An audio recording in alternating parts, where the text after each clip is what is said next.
Hi, and welcome back to AI for Teachers. For those that have seen my earlier videos in this series, you'll notice today's video is different. Previous videos have focused on different techniques and skills that could be used with almost any large language model. In today's video, we're going to be looking at a specific tool. In this case, NotebookLM from Google. And you can see the home page on the screen at the moment. So this has actually been around for about a year or so, and I've done a video on this previously for one of my other channels. But recently, it's actually had a lot of improvements, particularly around education. So that's what we're going to be looking at today, this particular tool, how we can use it for both from a teacher perspective, but also from a student perspective for studying. First of all, though, what is NotebookLM? So NotebookLM is an AI-powered research and writing assistant from Google that helps users analyze and organize information from uploaded documents or document sources such as, documents, websites, and videos even. You can then use it to answer questions about your sources, and you can generate summaries, create study guides, mind maps, and other helpful formats. And in fact, we're going to look at a particularly good one, I think, which is the video creation. So we're going to go through all of these. We're going to set up a brand new notebook. We're going to upload a large number of documents, and then we're going to see what we can actually generate. So in this particular video, I'm going to create a notebook on program construction as it is part of the Eduqas A-level computer science specification. In fact, let me just flip over there. So this is a section in the specification. So mainly dealing with compilers and interpreters. So let's just flip back to NotebookLM. I'm going to create a new NotebookLM. There we go. First thing it asks us is to upload documents. So I'm going to upload some documents that I've already created. So these are notes that I use for my, certainly presentations of notes that I use throughout this sequence of lessons. So I'm going to upload those. It's going through and analysing those, which is fantastic. Now, one other thing I'm going to do is, if we go up here, I click on the Discover box, I can actually let Google come back and actually come back with a set of data. So I'm going to ask it to search the web, not my Google Drive. So here's my prompt. Let's just submit that. It's going to go away. It's going to do a web search and come back with relevant information, hopefully. So here we go. So the first thing it comes back with is the specification, CS notes, assembly language from Wikipedia, states of compilation, seems good. I mean, normally I'd go through and just confirm that all these are relevant and check. But for the moment, I'm just going to click on the import page there. So we're going to let those import. As they're doing that, we now have quite a few documents there. Now, one of the other things I'd like to add is actually, there's a couple of videos, YouTube videos, which are particularly good on this. So I've got one here, program construction. Let's have a look. Let's take the URL for that particular one. I'm going to go back to my NotebookLM. And here, I'm going to click on the add again. Down here, you can see links. I'm going to click on the YouTube link. We'll paste that in there. And we'll let that go through. I'm going to click on that again. So as you can see here, you can actually upload, or certainly link it to Google Workspace Docs. You can also paste plain text into that, as well as whole websites. And as mentioned here, you can also upload audio. So once more, I'm going to go back to here. There's another video I particularly like as well, the second part. Let's copy that.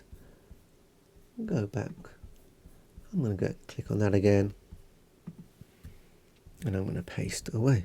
So here we go. And as you can see, it's going through and it's analysing that. It's also now given us a high-level summary up here. Now, in this particular chat window, we can talk with this like normal RAG systems, where we can ask questions of all the information that's been uploaded.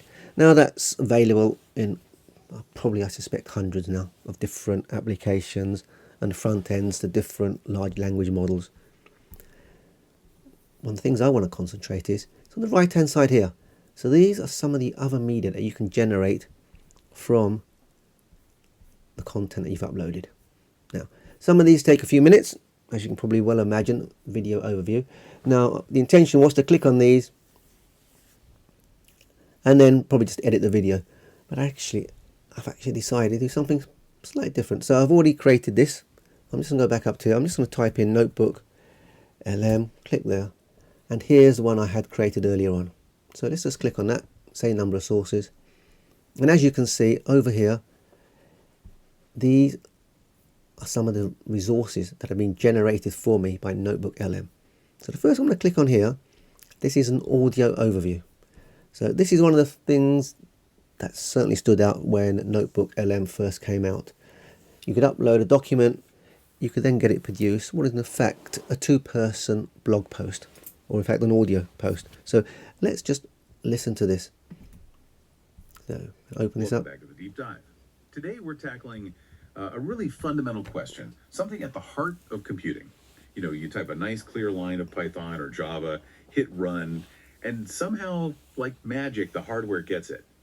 But what actually happens in between? What's that journey from your code? 64-bit Windows PC, you can't just take that file and run it on a Mac or Linux or an ARM phone. It won't understand it. Okay, so compiled code is fast. Fantastic. Okay, so that's great. It's a two-person conversation going on, all the contents. One of the things you can also do is put it into interactive mode. This is where we can ask questions. So we can join here. Welcome back to the deep dive. Today we're tackling our listeners got something to share. Let's hear it. All right, can you just tell me what the 4 stages, if there are 4 stages, of the compilation process are? Oh, absolutely. That is a fantastic question. That's exactly where we are headed in the second half of the show. We can give you the roadmap right now, that assembly line we mentioned. Okay, let's unpack this. There are distinct critical stages involved. You start with electrical analysis. That's the tokenizing step. Followed by syntax analysis, which checks the grammar. Then semantic analysis, which checks the logical meaning. And finally, Fantastic. So not only do we have an audio overview of the content I've uploaded, what we also have is an interactive. I can ask questions, and this is via audio, and those will actually get answered from the content that's been uploaded. Now, again, this might be useful for some of your students, depending on whether they're particularly well suited to written revision, audio, or even maybe some other form. So that's just the very first process. That's an audio overview. Let's look at some of the other things we've created. So here is a mind map. If you click on this, so it's program construction. So let's look at the types of translators. Got compiler, interpreter, assembler, also the hybrid. Let's look further. Let's have a look at compilation processes. Lexical analysis. First stage, yep. So it removes comments and unnecessary white space. It breaks source code into tokens. And the output is a stream of tokens. Fantastic. I'm going to jump back up here again. Compiler. There you go. So it converts entire source code in one go. So if you can have a look at this, let's just minimize this slightly. Now, we can move around this. We can expand this. And again, it's interactive. We can also download this here. So once more, if you, maybe one of your students, need a high-level overview from a mind map to help with revision, that's already been generated for you. You can download that and you can output that. So let's minimize that once more. I'm just going to go back into our list of contents here. Flashcards. So lots of students use flashcards.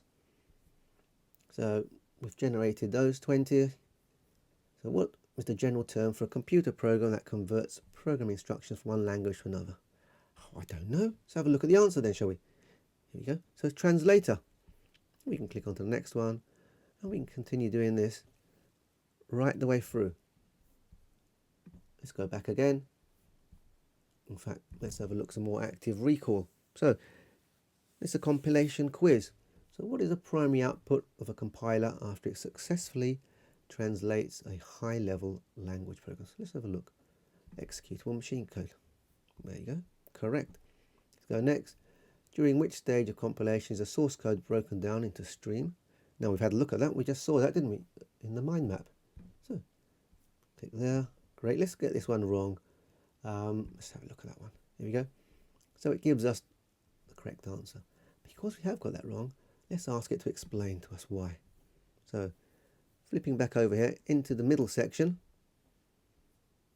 it's sent a prompt down to Gemini, that's the case, and there's the prompt. I am writing, or I'm taking a quiz on this material and was given that question.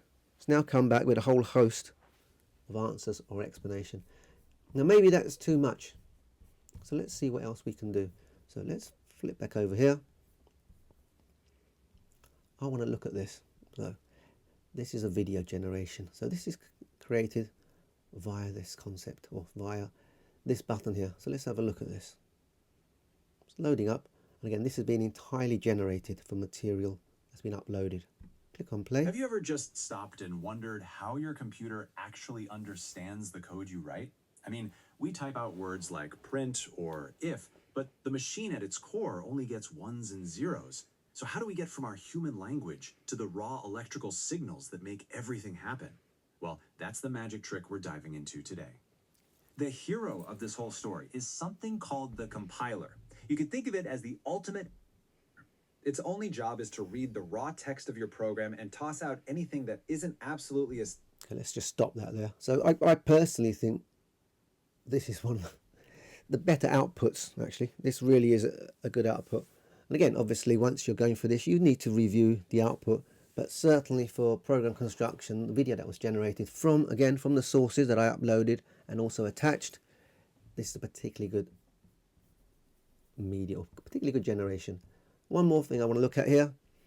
So this is the report. So if I show you, if you click on the reports, you can actually, different formats, a briefing document, a study guide, a blog post. If you just give this a minute, it'll come up with a couple of others. So explanatory guide. Now that's what I actually clicked on previously. So let's have a look at this explanatory guide. So once more, it's largely, well, it's text-based. It is quite heavy in text, but again, some of your students may find that particularly good. You can print this out, you download this, and you can highlight it. But again, used in conjunction with the rest of the media there, you can have a whole host of different resources that you can use, either for your lessons or for study purposes. Now, that's all I intend to go through today. As mentioned, this is a high-level overview of the different processes or different features available for NotebookLM. Now, I'm still immensely impressed by this. I mean, I was when this first came out, but some of the new features that have been added has just added to that. I do think it's a fantastic resource, particularly for teachers, but also for students. So please do have a look. You can just go to notebooklm.google.com and just sign in for free. I hope you enjoyed the video and look forward to seeing you next time. Thank you.